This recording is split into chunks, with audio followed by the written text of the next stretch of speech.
Hi అండి. ఈరోజైతే మన వ్లాగులో నీట్గా ఉసిరిక దీపాన్ని చేసుకోబోతున్నామండి. ఉదయాన్నే అయితే ఇక్కడ చూడండి హమ్మింగ్ బర్డ్స్ ఇలా కొన్ని పువ్వులను చెట్టు మీద వదిలేసామంటే అందులో ఉన్న మకరందాన్ని తాగడం కోసం వస్తాయన్నమాట మార్నింగ్ టైము. అవి చిన్నగా చాలా క్యూట్గా ఉంటాయండి. అలాగే మనము ముందు రోజు పూజ చేసుకున్నాం కదా, కొబ్బరికాయలు అక్కడ పెట్టామన్నమాట.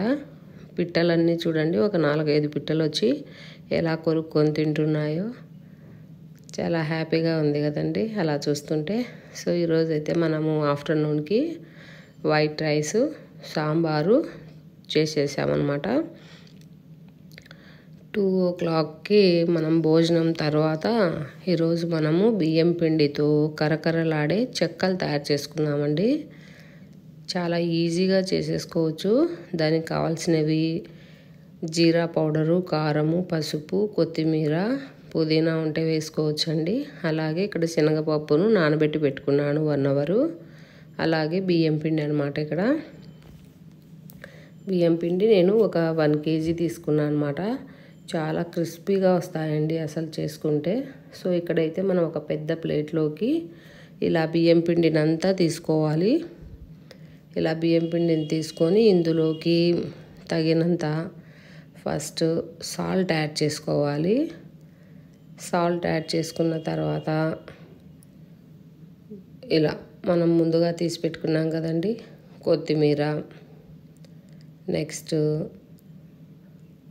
జీరా పౌడరు, నెక్స్ట్ తెల్ల నువ్వులు పంటికి తగులుతూ ఉంటే బాగుంటుందన్నమాట, కారము, పసుపు ఇవన్నీ తీసుకోవాలి. వీటితో పాటు పెసరపప్పును కూడా నానబెట్టాను, అవి కొన్ని వాటర్ లేకుండా వేసుకోండి. అలాగే పచ్చెనగపప్పు వీటన్నింటినీ వేసుకొని పిండి మిశ్రమాన్ని అంతా కొద్దిగా నెయ్యి వేసుకొని బాగా కలుపుకోవాలన్నమాట. ఎందుకంటే నెయ్యి వేసుకోవడం వల్ల చాలా స్మూత్గా వస్తాయి, ప్లస్ క్రిస్పీగా ఉంటుందన్నమాట, టేస్టీగా ఉంటుంది. ఇవి గోరువెచ్చని నీళ్ళు అన్నమాట. గోరువెచ్చని నీళ్ళు వేసుకొని ఇలా బియ్యం పిండి మిశ్రమాన్ని అంతా బాగా స్మూత్గా తడుపుకున్నామంటే మనకు చెక్కలు అనేటివి చాలా బాగా టేస్టీగా కరకరలాడుతూ వస్తాయన్నమాట. చల్ల నీళ్ళు వేసుకోవద్దు. సో గోరువెచ్చని నీళ్ళని వేసుకొని ఇలా మిక్స్ చేసుకోవాలి. చూడండి ఇలా సాఫ్ట్గా ఉండాలన్నమాట. ఇది ఒక 10 minutes మనం అలా ఉంచేసుకున్నాము. తర్వాత ఇక్కడ ఒక ప్యాన్లో నేను 1 kg తీసుకున్నా కదండి, మ్యాక్సిమం 1 లీటర్ ఆయిల్ పోస్తున్నాను అనమాట. ఎందుకంటే డీప్ ఫ్రై చేసుకోవాలి కదండి, ఆయిల్ను బాగా మరగబెట్టుకోవాలన్నమాట. ఇక్కడ మనకు తగినంత పిండి తీసుకొని చిన్న చిన్న బాల్స్ లాగా తయారు చేసి పెట్టుకోవాలన్నమాట. ఎందుకంటే మనము చేసేటప్పుడు చెక్కలు చాలా ఈజీగా చేసేసుకోవచ్చు హడావిడి లేకుండా. సో అందుకోసం ముందుగా అన్ని బాల్స్ ప్రిపేర్ చేసి పెట్టుకున్నామంటే చాలా ఈజీగా అవుతుంది. అదే ఇద్దరు ఉన్నారంటే టకటక అయిపోతుందండి. ఇంకా ఒకరు ఒత్తుతూ ఉంటే ఒకరు ఫ్రై చేస్తూ ఉంటే చాలా ఈజీగా చేసేసుకోవచ్చు. సో ఇక్కడ ఒకరమే కాబట్టి అన్నీ ముందు ప్రిపేర్ చేసి పెట్టుకొని మనం ఇలా చేసుకుంటాం అన్నమాట. చాలా ఈజీగా చేసుకోవచ్చు. పిల్లలకు స్నాక్స్గా చాలా ఉపయోగపడుతుంది. అలాగే ఆయిల్ కూడా చాలా తక్కువగా పీలుస్తుంది అనమాట. ఇలా ఒక పేపర్ను, ప్లాస్టిక్ షీట్ని ఇలా వేసి ఆయిల్ అప్లై చేసి మనం చేసుకున్న బాల్ని ఇందులో పెట్టేసుకొని ఒత్తేసుకోవడమే అనమాట.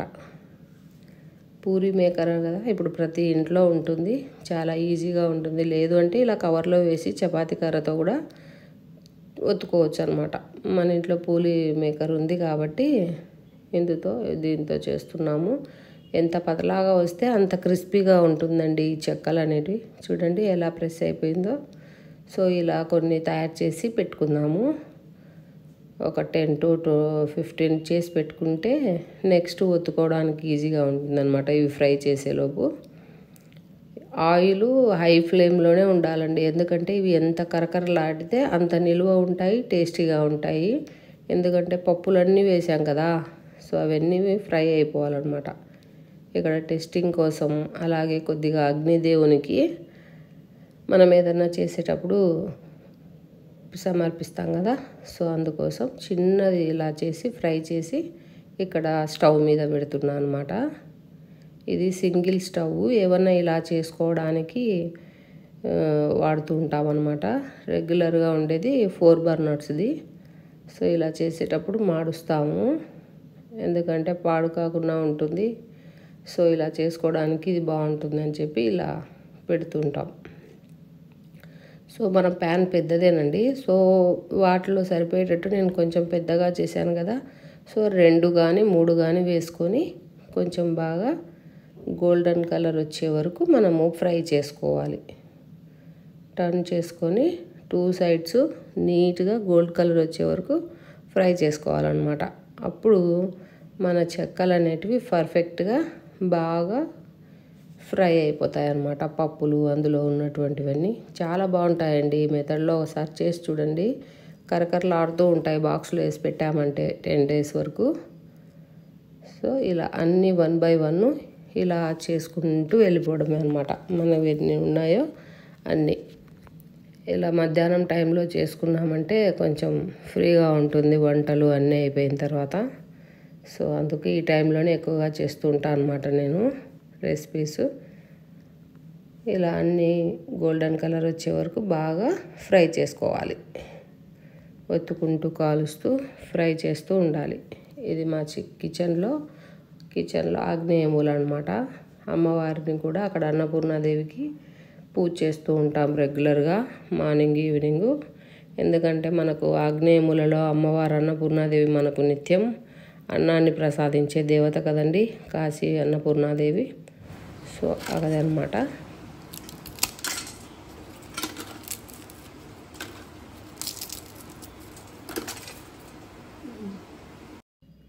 ఇక్కడ అన్నపూర్ణాదేవికి ఈవినింగ్ అనమాట ఇలా పూజ చేసేసాను. ఇది ఒక ఆగ్నేయమూల అనమాట. ఒక కార్నర్లో ఇలా డెకోర్ చేశాను అనమాట మా కిచెన్లో.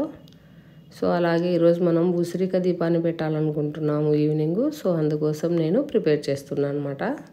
ఇక్కడ ఒకటి బ్రాసో ప్లేట్ తీసుకొని గంధాన్ని అప్లై చేసి ఇలా మొత్తంగా గంధాన్ని అప్లై చేసుకోవాలి. గంధాన్ని అప్లై చేసి దాని మీద మనం పద్మం ముగ్గును వేసుకుంటామన్నమాట. తెల్ల ముగ్గు పిండితో పద్మం ముగ్గును వేసుకొని ఉసిరికాయలతో చేసుకోవాలన్నమాట. మనము కార్తీక మాసం కదండి, కార్తీక మాసంలో ఉసిరిక దీపాలు, పిండి దీపాలు ఇలా అన్నీ చేస్తూ ఉంటాం కదా. ఈ మాసం చలి చలిగా ఉంటుంది, ప్లస్ అందుకోసం మనం ఇలా దీపాలను పెట్టుకోవడం వల్ల చాలా ఆరోగ్యకరంగా ఉంటుంది, ఇండ్లు యాక్టివ్గా ఉంటారనమాట. సో అందుకే ఇలా పూజలు చేస్తూ ఉంటాము, ఇంట్లో కూడా మంచి జరగాలని చెప్పి. ఇలా మనకు పద్మం ముగ్గును వేసుకొని ప్లేట్లో ఇలా కంప్లీట్ చేసుకొని ఉసిరికాయలకు నేనైతే 5 ఉసిరికాయలు తీసుకున్నానండి. ఇలా మధ్యలో కుంకుమను వేసేసుకొని ఉసిరికాయలు తీసి, ఉసిరికాయలను అటు సైడ్ ఇటు సైడు కత్తితో తీయొద్దండి, యాజ్ ఇట్ ఈజ్గా ఎలా ఉందో అలా ఉన్నదానికే గంధాన్ని పూసి కుంకుమను పెట్టేసుకోవాలి. జస్ట్ ఇలా మనము 5 ఉసిరికాయలకు అప్లై చేసుకొని పెట్టేసుకోవాలన్నమాట. అప్పుడు మనకేమవుతుందంటే ఉసిరికాయకు పూజ చేశాము అని. ఈ కార్తీక మాసంలో ఏవీ లేనప్పుడు ఉసిరికాయను దానం చేశారంట. అది చిన్న స్టోరీ ఉంది కదండి, అంత పవిత్రమైనదన్నమాట ఉసిరికాయ. సో అందుకోసం కార్తీక మాసంలో ఉసిరికాయను దానం చేస్తారు, ఉసిరిక దీపాన్ని పెడతారు, ఈశ్వరునికి ఇష్టం కదండి. అందుకోసం ఇలా అన్నమాట ఉసిరిక చెట్టుకు పూజ చేస్తారు. ఇలా నేను చామంతి పూలతో, మన ఇంట్లో కాసిన శంకు పూలతో, గులాబీలతో ఇలా డెకోర్ చేస్తున్నాను అనమాట. ఇలా ప్లేట్లో అన్నీ పెట్టేసామంటే నీట్గా ఉంటుందన్నమాట. సో ఇలా 4 సైడ్స్ గులాబీ రెక్కలను యూజ్ చేసి ఇలా పెట్టాను అనమాట. ఇలా 4 సైడ్స్ ఇలా జాగ్రత్తగా పెట్టుకొని ఈ కార్తీక మాసంలో కంపల్సరీ ఒకరోజు చేస్తానండి. ఇవి పువ్వొత్తులు అంటారు కదా, అవి ఆయిల్లో నానబెట్టి పెట్టేసాము. అది దాని మీద కూర్చోవాలి కాబట్టి కొద్దిగా అలా తీసామంటే కాయ మీద కూర్చుంటుందన్నమాట ఒత్తి. ఇలా అన్నిటి మీద ఇలా కొద్దిగా వెడల్పు చేసేసి పెట్టేసుకోవాలి. ఎందుకంటే మనం ఆయిల్లో పెట్టాం కదా, బాగా పీల్చుకొని ఉంటుంది ఆయిల్ అంతా. సో 5 ఉసిరికాయల మీద ఇలానే అన్నిటి మీద పెట్టేసుకోవాలన్నమాట. పెట్టేసుకొని ఈవినింగ్ మనకి ఇప్పుడు 5:35కే సూర్యాస్తమయం అయిపోతుంది కదా, ఆ టయానికి మనము ఒక 5 మినిట్స్ ముందే వెలిగించుకోవాలన్నమాట. అందుకోసం అన్నీ ప్రిపేర్ చేసి పెట్టుకుంటే మనకు ఈజీగా అవుతుంది పూజ అనేది. హడావిడి లేకుండా ప్రశాంతంగా చేసుకోవచ్చు అనమాట ఈ ఉసిరికాయ దీపాన్ని. సో ఇలా అన్ని ఉసిరికాయల మీద ఇలా నీట్గా సర్దేసి పెట్టుకోవాలన్నమాట. వాటిపైన కొద్దిగా కర్పూరం తీసుకొని అలా నలిపేసామంటే మనం వెలిగించేటప్పుడు ఈజీగా వెలుగుతుందన్నమాట దీపం అనేది ఒత్తి. సో ఇలా కొంచెం నలిపేసి ఇలా పెట్టేసాము. మన బాల్కనీలో తులసమ్మ దగ్గర ఇలా పెట్టేసుకొని వెలిగించుకుంటున్నాం అన్నమాట. గాలి ఎక్కువగానే ఉందండి, అయినా ట్రై చేస్తున్నా నేను. ఇలా అన్ని దీపాలను చక్కగా తులసమ్మ ముందర బయట వెలిగించుకోవాలన్నమాట. ఉసిరికాయ దీపం వెలిగించుకోవడం వల్ల చాలా మంచిదండి, ఈశ్వరునికి కూడా చాలా ప్రీతికరమైనది. సో ఇక్కడ మనం గార్డెన్లో అయితే తులసమ్మ ముందర వెలిగించుకున్నాము, మన పూజ స్టార్ట్ చేసేసుకున్నాము. అగరబత్తీలను ధూపాన్ని అన్నీ వెలిగించుకొని నైవేద్యం పెట్టుకొని పూజ చేసుకుంటారు. మన చెట్టు కాసిన శంకు పువ్వులను కూడా పెట్టాను అనమాట, ఈశ్వరునికి ఇష్టం కదండి. సో అందుకోసం శంకు పుష్పాలను కూడా పెట్టేసుకున్నాం అనమాట. సో నా పూజ అయితే ఇలా సింపుల్గా చేసేస్తూ ఉంటాను నేను. ఈరోజైతే మన ఉసిరికాయ దీపం కంప్లీట్ చేసేసుకున్నాము ఇలా అన్నమాట. 5:40 ఇలా పూజ చేసేసుకున్నాము. అలాగే గార్డెన్లో మనం ఫెరీ లైట్స్ అవన్నీ పెట్టుకుంటాం కదండి.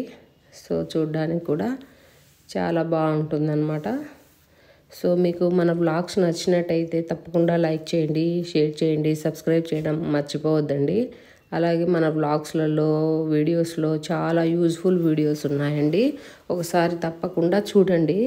అలాగే మీ ఫ్యామిలీ ఫ్రెండ్స్కి కూడా షేర్ చేయడం మర్చిపోవద్దు. మన పారుస్ ఫ్యాషన్లో DIYs అన్నీ చాలా ఉన్నాయండి. థ్యాంక్స్ ఫర్ వాచింగ్ అండి.